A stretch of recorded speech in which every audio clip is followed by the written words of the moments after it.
நான் திருச்சியில காலேஜ்ல படிச்ச காலகட்டத்துல பஸ்ல நின்னுட்டு போனா ஏற மாட்டேன், முடியாதுன்றேன். 15 நிமிஷம்டா, அதெல்லாம் முடியாது. உட்கார பஸ்ல தான் ஏறுவேன். அங்கேயே நான் நிக்க மாட்டேன், வீட்டுல நிக்கவே மாட்டேன். எப்போதும் உட்கார்ந்தா இருப்பேன், இல்ல படுத்து கிடப்பேன். அதனால என்னுடைய தனிப்பட்ட நண்பர்களுக்கு தெரியும், ஒரு சோம்பேறி பையன் எப்படி அங்க நிக்கிறான்.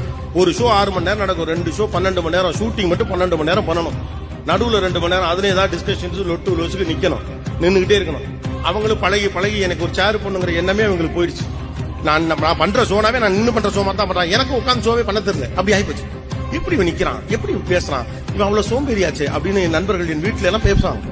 வீட்டுல எல்லாம் போனா எல்லா சுவிட்சும் ஆன் பண்ணும், எல்லா சுவிட்சும் ஆஃப் பண்ணும். எந்த சுவிட்ச் லைட் சுவிட்ச், எந்த சுவிட்ச் ஃபேன் சுவிட்ச், எதுக்கு தேவையில்லாம மூளையை போட்டு கசக்கி எல்லாத்தையும் ஆன் பண்ணும், எல்லாத்தையும் ஆஃப் பண்ணுவோம். இவ்வளவுதான் நமக்கு தெரிஞ்சது. ஆனா எனக்கு அது ஈஸி, ஏன்னா அது எனக்கு பிடிச்சது.